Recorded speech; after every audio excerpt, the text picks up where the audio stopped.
Edification ministries వీక్షకులందరికీ ప్రభు అయిన యేసుక్రీస్తు పేరిట వందనాలు. ఈరోజు మనం చూస్తున్నటువంటి దేవుడు హెబ్రీ భాషలో చెప్పబడిన ఎలోహిం అనే మాటకు అర్థంగా ఆయన శక్తివంతుడైన బలవంతుడైన సృష్టికర్త అయిన దేవుడని చూస్తూ మొదటి భాగంలో ఆయన ఆకాశమును సృజించుట, రెండవ భాగంలో ఆయన భూమిని సృజించుట అనేటువంటి విషయాలను మనం చూసాం. ఈరోజు భాగంలో ప్రత్యేకమైనటువంటి విషయంగా దేవుడు మనిషిని సృష్టించుట, తర్వాత మనిషి కోసం దేవుని యొక్క ప్రత్యేకంగా ఉంచబడినటువంటి ఒక భాగాన్ని కూడా మనం చూద్దాం. అది దేవుని వాక్యంలో కొన్ని చోట్ల ఈ విధంగా చెప్పబడింది, కానీ అన్ని వచనాలను చూడటం కుదరదు. కానీ కొన్ని ముఖ్యమైనటువంటి వచనాల ద్వారా దేవుడు మనిషి చివరి దిన ఆయనతో పాటుగా ఉండటానికి కావలసినటువంటి రీతిలో సృష్టించబడినటువంటి ఒక భాగాన్ని దేవుని యొక్క వాక్యంలో ఏ విధంగా వ్రాయబడినదో మనం దాన్ని చూద్దాం. మొట్టమొదటిగా కీర్తనలు 90వ అధ్యాయం మొదటి 2 వచనాలు. దీనిలో ఇది మోషే రాసినటువంటి కీర్తనగా కూడా మనం చూడాలి. పైన వ్రాయబడినటువంటి హెడ్డింగ్లో దైవజనుడైన మోషే చేసిన ప్రార్థన అని వ్రాయబడినది. మొదటి 2 వచనాలు. ప్రభువా, తరతరముల నుండి మాకు నివాస స్థలము నీవే. పర్వతములు పుట్టక మునుపు, భూమిని లోకమును నీవు పుట్టింపక మునుపు, యుగ యుగములు నీవే దేవుడువు. ఇక్కడ ఆదికాండం 1వ అధ్యాయం 1వ వచనంలో దేవుడు భూమి ఆకాశములను సృజించును అని వ్రాయబడినది. ఇక్కడ మోషే ఆదికాండం కూడా రాసినటువంటి రచయిత అయిన మోషే ఇక్కడ కీర్తనలో వేరైన విధంగా దానిని మాట్లాడుతున్నాడు. భూమిని లోకమును నువ్వు పుట్టింపక మునుపు అని చెప్తున్నాడు. ఈ భూమిని లోకమును అనేటువంటి ఈ లోకం అనేటువంటి మాటకు అర్థం హెబ్రీ భాషలో వాడబడినటువంటి హెబ్రీ పదం తేబేల్ అనే పదం వాడబడింది. ఈ తేబేల్ అనేటువంటి మాటకు అర్థం ఏంటంటే నివాస స్థలము అని, లేక నివాస యోగ్యమైనటువంటి స్థలము అని అర్థం. అక్కడ వాడబడినటువంటి ఈ భూమి అనేటువంటిది మనుషుడు జీవించగలగటానికి దేవుడు మొట్టమొదటి నుంచి కూడా సృష్టించినటువంటిది. చూడండి, ఆదికాండం 1వ అధ్యాయంలో 26వ వచనం. దేవుడు మన స్వరూపమందు మన పోలిక చొప్పున నరులను చేయుదము. వారు సముద్రపు చేపలను, ఆకాశ పక్షులను, పశువులను, సమస్త భూమి మీద ప్రాకు ప్రతి జంతువును ఏలుదురుగా కానియో పలికెను. ఇక్కడ మొట్టమొదటిలో దేవుడు ఆదికాండం 1వ అధ్యాయం 26వ వచనంలో చూసినప్పుడు భూమిని మనిషి ఉండటానికి నివాసకరమైన యోగ్యమైన స్థలంగా మార్చి ఉంచున్నాడు. అందుచేతనే భూమికి సంబంధించినటువంటి వాటన్నిటి మీద కూడా దేవుడు మనిషికి ప్రభుత్వాన్ని అప్పచెప్పాడు. దేవుని యొక్క ప్రతినిధిగా మనుషుడు ఉండటానికి అనువైన విధంగా ప్రతిదానిని సమకూర్చిన తరువాత దానిని పునరుద్ధరించుట లేక కొత్తగా సృష్టించుట అనే విషయాలు జరిగిన తరువాత దేవుడు మనిషిని సృజించి దానిలో దేవుని యొక్క ప్రతినిధిగా అధికారిగా ఉండగలగటానికి తగిన విధంగా అతడిని సృజించున్నాడు. అది భూమి మీద. అతడిని సృజించినప్పుడు ఈ లోకము అనేటువంటి మాటకు అర్థం మొట్టమొదట్లో దేవుడు మనిషి భూమి మీద ఉండటానికి అన్నట్లుగా మనకు అక్కడ అగుపడుతుంది. కానీ దానికి భిన్నమైనటువంటి విషయాన్ని మనం దేవుని యొక్క వాక్యంలో కూలంకషంగా అనేక వచనాల ద్వారా చూచినప్పుడు దేవుడు మనుషుడు భూమి మీద మాత్రమే కాకుండా ఒక వేరైనటువంటి పరలోక స్థలంలో కూడా ఉండటానికి అవసరమైన రీతిలో కూడా దేవుడు మనిషిని నిర్మించున్నాడు. అందుచేతనే ఆదికాండం 2వ అధ్యాయం 7వ వచనంలో చూసినప్పుడు దేవుడైన యెహోవా నీలమంటితో నరుని నిర్మించి వాని నాసికారంధ్రములలో జీవవాయువుని ఊదగా నరుడు జీవాత్మ అని రాయబడినది. మనిషిలో ఉన్నటువంటి ఈ శరీర సంబంధమైనటువంటి అంతయు కూడా భూమికి సంబంధించింది గాను, ఇక్కడ ఉండటానికి పనికిరాగలిగినటువంటి యోగ్యమైన స్థలంగా చేయబడినటువంటిది గాను, తర్వాత దేవుడు తన ఊపిరిని ఊదినప్పుడు అతనిలోనికి వచ్చినటువంటి ఈ ప్రాణము ఆత్మ అనే 2 అంశాలు కూడా ఈ దానిలో ఉన్నటువంటి ముఖ్యమైన విధంగా ఆత్మ దేవునితోటి సంబంధం కలిగి ఉండినట్లుగా ఆదిలోనే దేవుడు మనిషిని సృష్టించాడు. కనుక భూమి మీద ఈ శరీరంలో ఉన్నంత కాలము మనుషుడు భూమి మీద ఉండలాగున్నాను. అతనిలో బోధపడినటువంటి ఆత్మ దేవునితో సంబంధం కలిగి ఉండటం చేత దేవుడు ఉండేటువంటి స్థలములలో అక్కడ ఉండటానికి పనికి రాగలిగినటువంటి యోగ్యమైన విధంగాను దేవుడు 2 రకాలైన విధంగా మనిషిని సృష్టించాడు.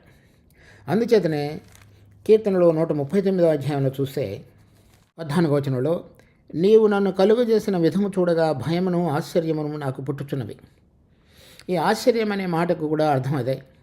అంటే ఒక మనిషి దేవుని చేత సృష్టించబడినటువంటి వ్యక్తి భూమి మీదను మరి పరలోక స్థలాలలో ఉండటానికి యోగ్యమైన రీతిలో 2 అంతలుగా ఉండటానికి పనికి రాగలిగిన విధంగా దేవుని యొక్క సృష్టిగా మనిషి సృష్టించబడి ఉన్నాడు. ఇప్పుడు మనం చదివినటువంటి ఈ 90వ కీర్తన 2వ వచనంలో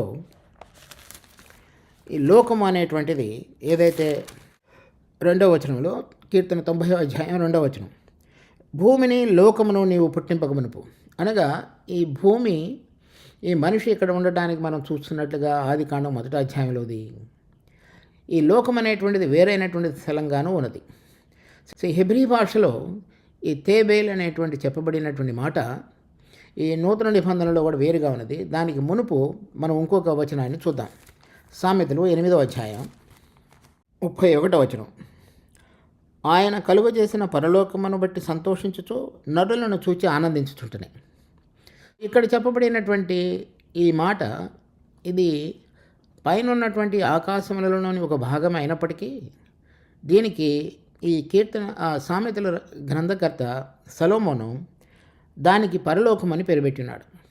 హెబ్రీ భాషలో ఈ సామెతలు 8వ అధ్యాయం 31వ వచనంలో వాడబడిన మాట, తర్వాత మోషే 90వ అధ్యాయం 2వ వచనంలో వాడబడినటువంటి మాట రెండూ కూడా హెబ్రీ భాషలో ఒకే పదం తేబేల్ అని, అనగా నివాసయోగ్యమైనటువంటి స్థానము అని అర్థం. అది పరలోకంలో ఉన్నటువంటి స్థలంగా ఈ సొలొమోను చెబుతున్నాడు. ఈ సొలొమోను ఈ జ్ఞానము ఒక వ్యక్తిగా ఉండి దేవుడు మనుషుల పక్షంగా సృష్టించినటువంటి లోకాన్ని గురించి మాట్లాడుతూ ఈ వాక్యం ఈ 31వ వచనం వ్రాయబడినది. ఒకసారి మళ్ళా చూడండి, జ్ఞానము ఒక వ్యక్తిగా ఉండి, అనగా అక్కడ ఉన్నటువంటి వ్యక్తి మన ప్రభు అయిన యేసుక్రీస్తు. ప్రభు అయిన యేసుక్రీస్తు మనుషుల కొరకు తండ్రి చేత సృష్టించబడినటువంటి పరలోకాన్ని గురించి మాట్లాడుతూ ఈ పదం వాడబడినది, ఈ తైబేల్ అనేటువంటిది. మోషే 90వ కీర్తన 2వ అధ్యాయంలో వాడబడినటువంటి లోకం కూడా అదే.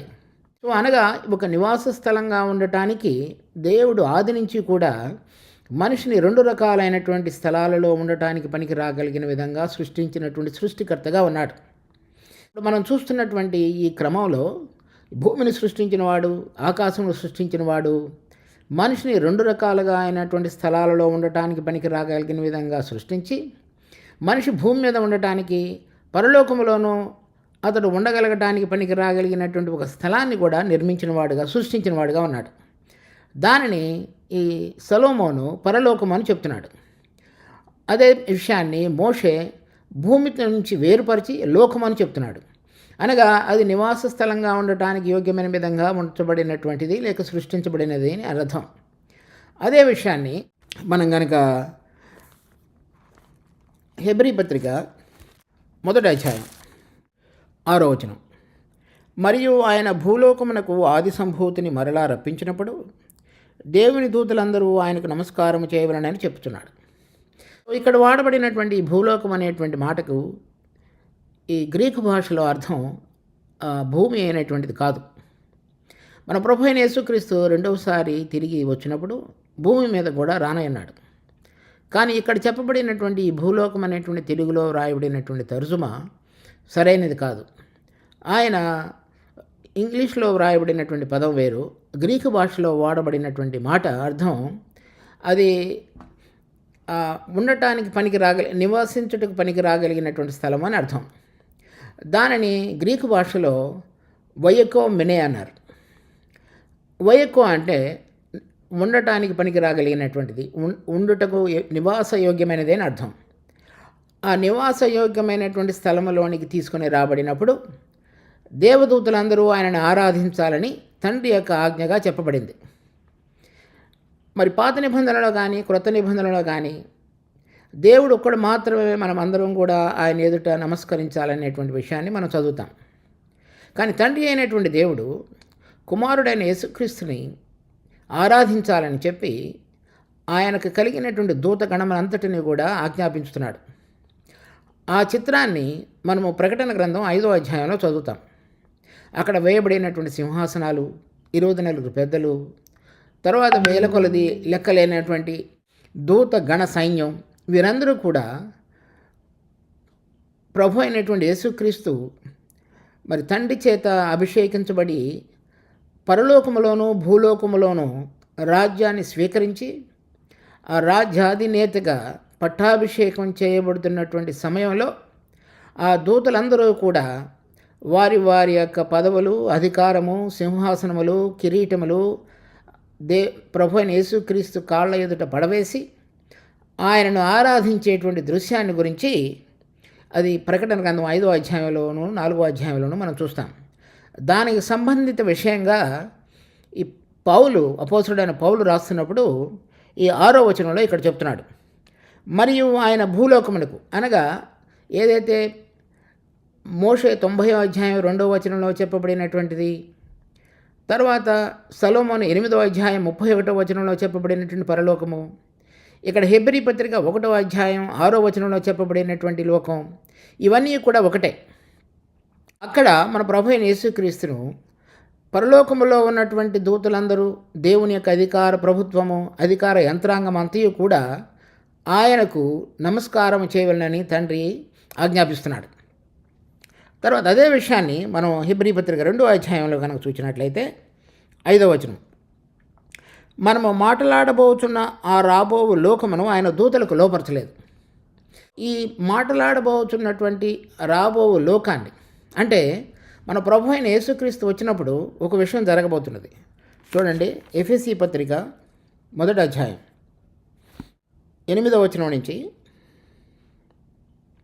11వ వచనం వరకు, కాలము సంపూర్ణమైనప్పుడు జరగవలసిన ఏర్పాటును బట్టి ఆయన తన దయా సంకల్పం చొప్పున తన చిత్తమును గూర్చిన మర్మమును మనకు తెలియజేసి మనకు సంపూర్ణమైన జ్ఞాన వివేచన కలుగుటకు ఆ కృపను మన ఎడల విస్తరింపజేసెను. ఈ సంకల్పమును బట్టి ఆయన పరలోకములో ఉన్నవే గాని భూమి మీద ఉన్నవే గాని సమస్తమును క్రీస్తునందు ఏకముగా సమకూర్చుకొనవలనని తనలో తాను నిర్ణయించుకొనెను. మరియు క్రీస్తునందు ముందుగా నిరీక్షించిన మనము తన మహిమకు కీర్తి కలుగు చేయవలనని దేవుడు తన చిత్త ప్రకారమైన సంకల్పమును బట్టి మనలను ముందుగా నిర్ణయించి ఆయన యందు స్వాస్థ్యముగా ఏర్పరచెను అని వ్రాయబడినది. అనగా రాబోయేటువంటి తరంలో ఏదైతే మనం ప్రకటన గ్రంథం 5వ అధ్యాయంలో తండ్రి అయినటువంటి దేవుడు కుమారుడుని ఆ పరలోక స్థలములలో ఒక వేరైనటువంటి స్థలానికి, అంటే ఎక్కడైతే అధికారం యొక్క మార్పిడి జరగబోయేటువంటి స్థలం ఉన్నదో ఆ స్థలములోనికి కుమారుడిని తిరిగి రప్పించినప్పుడు అక్కడున్నటువంటి దేవదూతలందరూ కూడా ఆ పట్టాభిషేక సమయంలో ఆయన ఎదుట ఆయనను ఆరాధించాలనేటువంటిది తండ్రి యొక్క చిత్తంగా ఉన్నది. ఆ సమయం నుంచి పరలోకంలో ఉన్నటువంటి అధికార యంత్రాంగం అంతయు కూడా కుమారుడి చేతిలోకి, తరువాత భూలోకంలో ఉన్నటువంటి రాజ్యములన్నీ కూడా ఆయన చేతిలోనికి, అది ప్రకటన గ్రంథం 11వ అధ్యాయం 15వ వచనంలో రాయబడినది. ఆ విధంగా పరలోకంలో ఉన్నవి, భూమి మీద ఉన్నవి అన్నీ కూడా మహిమపరచబడిన మనిషి కుమారుడైన మన ప్రభు అయిన యేసుక్రీస్తు యొక్క అధికారం కిందకి తీసుకుని రాబడినప్పుడు అక్కడ ఆయన పరలోకములోనూ భూలోకములోనూ రాజ్యం చేయబోయేవాడుగా మనం చూస్తాం. అలా చూడబోయేటువంటి ఆ స్థలంలో, అంటే పరలోకములోనూ భూమి మీదను ఆయన ఉండేటువంటి స్థలాలలో ఆయనకు తండ్రి వీటన్నిటిని అప్పగించినప్పుడు విశ్వసించిన మనందరం కూడా, విశ్వసించడం మాత్రమే కాకుండా ఏర్పరచబడినటువంటి జీవితం కలిగి జయించినటువంటి విశ్వాసులందరూ కూడా పరలోకములోనూ భూలోకములోనూ ఆయనతో పాటుగా కలిసి ఏలగలిగేటువంటి విధమైనటువంటి స్వాస్థ్యమును పొందగలిగేటట్లుగా దేవుడు మనుషుని సృష్టించాడు. ఈ మనిషి యొక్క సృష్టి నిర్మాణంలో ఇంత గొప్ప ఆధిక్యత దేవుడు మనుషుల పక్షంగా ఉంచున్నాడు. దానికి అవసరమైనటువంటి భూలోకాన్ని మనుషుడు మహిమపరచబడిన తరువాత ప్రభు అయిన యేసుక్రీస్తుతో పాటుగా ఉండి ఏలగలగటానికి అవసరమైనటువంటి పరలోకాన్ని, రెండింటినీ కూడా దేవుడు మొదటి నుంచి కూడా తన ప్రణాళికలో ఉంచి ఆ ప్రకారంగా తన చిత్త ప్రకారమైన దయా సంకల్పం చొప్పున మనిషికి నివాస స్థలమైన యోగ్యకరంగా ఉండగలిగినటువంటి పరలోక స్థలాన్ని, భూలోక స్థలాన్ని రెండింటిని కూడా నిర్మించి మనిషి పక్షంగా తనకు కలిగినటువంటి విశిష్టమైనటువంటి వినూతమైనటువంటి సంకల్పాన్ని చక్కగా తెలియపరిచాడు. ఆ విషయాన్ని గుర్తెరిగినటువంటి మోషే కీర్తనలో భూమిని, లోకమును, ఆ విషయాన్ని గుర్తెరిగినటువంటి సొలొమోను తర్వాత 8వ అధ్యాయం సామెతలు 31వ వచనంలో నీవు కలుగు చేసిన పరలోకమును బట్టి మరి నరులను బట్టి నేను ఆనందించుచుంటని, అనగా ఆ పరలోకము అనగా భూమి మీద మాత్రమే కాకుండా ఉన్నటువంటి నరుడు రక్షణ పొంది విశ్వసించి ఆయనతో పాటుగా సహవాసత కలిగి జయించి ఎన్నిక చేయబడినటువంటి గుంపులో ఉన్న వారందరూ కూడా ఆయనతో పాటుగా పరలోకంలో రాబోయే యుగములలో ఉండగలగడానికి అవసరమైన రీతిలో దేవుడు మనిషికి నివాసయోగ్యమైనటువంటి స్థలాన్ని భూమి మీదను పరలోకములోను సృష్టించిన వాడుగా ఉన్నాడు. అందుచేతనే మోషే భూమిని లోకమును నీవు సృష్టించక మునుపు, దానిని బయటికి తీసుకుని రాక మునుపు, దాన్ని కలుగజేయక మునుపు అని దేవుని యొక్క సృష్టి యొక్క నిర్మాణాన్ని, దానిలో ఉన్నటువంటి అద్భుతమైనటువంటి ఆలోచనను మన ముందుకు మోషే, సొలొమోను, తర్వాత నూతన నిబంధనలో పౌలు ఈ విషయాలను మన గమనానికి తీసుకొస్తున్నారు. 2వ అధ్యాయం హెబ్రీ పత్రిక 5వ అధ్యాయం వచనంలో చెప్పబడినది మనము మాట్లాడబోతున్న ఆ లోకము అంటే మహిమపరచబడినటువంటి మరి జయించినటువంటి విశ్వాసి పరలోకములో మరి మనిషి కుమారుడిగా మహిమపరచబడిన ప్రభు అయిన యేసుక్రీస్తుతో కూడా కలిసి ఉండగలిగేటువంటి ఆ రాజ్యము, ఆ స్థలము, ఆ అధికారము, ఆ ప్రభుత్వము, దానిని గురించి మాట్లాడుతున్నాడు.